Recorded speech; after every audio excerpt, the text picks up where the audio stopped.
მცირეხნიანი საშობაო შესვენების შემდეგ ვაშინგტონის პოლიტიკურ წრეებში საქართველოს თემაზე საუბრები განახლდა. მორიგი ღონისძიება 5 თებერვალს ამერიკის უნივერსიტეტის საერთაშორისო სწავლებათა ფაკულტეტზე გაიმართა და მას შავი და კასპიის ზღვების რეგიონის კვლევითი ცენტრის დირექტორი პროფესორი მამუკა წერეთელი მასპინძლობდა. მთავარი მომხსენებელი შეერთებული შტატების სახელმწიფო მდივნის მეორე მოადგილე ევროპის და ევრაზიის საკითხებში ერიკ რუბინი გახდათ.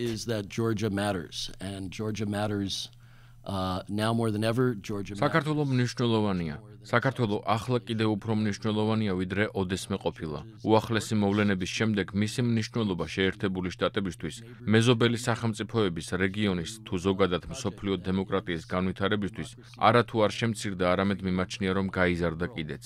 ასე დაიწყო გამოსვლა სახელმწიფო მდივნის მეორე მოადგილემ და ხაზგასმით აღნიშნა, რომ ამერიკის მხარდაჭერა ნატოში და ევროსტრუქტურებში ინტეგრაციის მაქსიმალური ხელშეწყობის საქმეში კიდევ უფრო განმტკიცდება. და ამასთან დაკავშირებით დემოკრატების თუ რესპუბლიკელების პოლიტიკა აბსოლუტურად იდენტურია. ერიკ რუბინმა საქართველოს ყოფილი საბჭოთა კავშირის ქვეყნებიდან ბალტიისპირეთის გამოკლებით დემოკრატიის განვითარების საქმეში ყველაზე წარმატებული ქვეყანა უწოდა.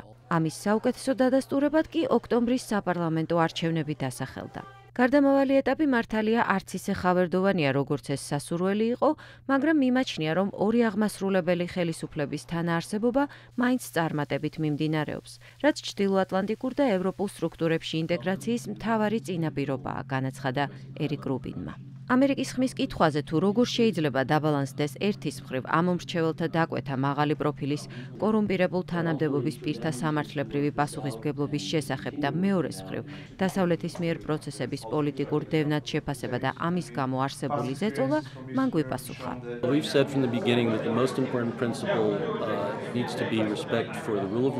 ჩვენ თავიდანვე ავღნიშნეთ, რომ ამოსავალი პრინციპი უნდა იყოს კანონის უზენაესობის პატივისცემა.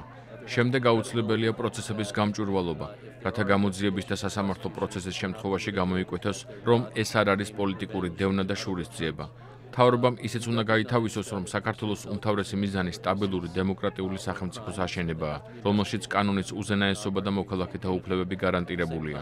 როგორც თავად აღნიშნეთ, დელიკატური ბალანსის დაცვა აუცილებელია და ის უმრავლესობის და უმცირესობის ლიდერებმა ერთად უნდა იპოვონ. თუმცა იმასაც ვიტყვი, რომ პროგრესის სახეზეა და ჩვენ მისი გაგრძელების დიდი იმედი გვაქვს.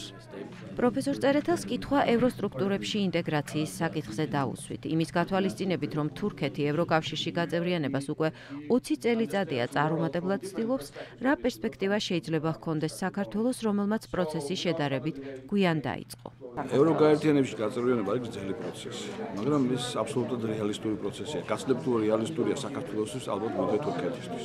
აქედან გამომდინარე, აქ მარტო იმაში არ არის, თქვა ეკონომიკის სიდიდეში საქმე და თქვა მნიშვნელობაში ეკონომიკის თქვა ევროპისთვის, როგორც თურქეთის შემთხვევაშია და დიდი მოსახლეობა და თქვენ იცით რა მიზეზები აქვს, რატო არის თურქეთისთვის ეს უფრო გართულებული. საქართველოს რეალურად აქტიურად ეს პროცესი რამდენიმე ალბათ 2 წელია რაც დაიწყო. მანამდე იყო საუბარი, მაგრამ არა აქტიური, არა პროაქტიული პოზიცია ამ მიმართულებით. ეს პრაქტიკულად ამ საკითხის გააქტიურება მოხდა ომის შემდეგ, განსაკუთრებით ბოლო 1-2 წლის განმავლობაში, განსაკუთრებით ამ თავისუფალი ვაჭრობის მიმართულებით მოხდა რაღაც გარკვეული ნაბიჯების გადადგმა. რეალურად ჩვენ ახლა ვიწყებთ სერიოზულად მუშაობას ამ საქმეს. შეხვედრის დასასრულს მომხსენებლებმა დამსწრეთა მრავალრიცხოვან შეკითხვებს უპასუხეს. სემინარს უნივერსიტეტის პროფესორებთან და სტუდენტებთან ერთად სხვადასხვა ქვეყნის დიპლომატიური კორპუსების, სახელმწიფო დეპარტამენტის, ევროკავშირის დელეგაციის და მედიის წარმომადგენლებიც ესწრებოდნენ. მაია ქვარცხავა, ამერიკის ხმა, ვაშინგტონი.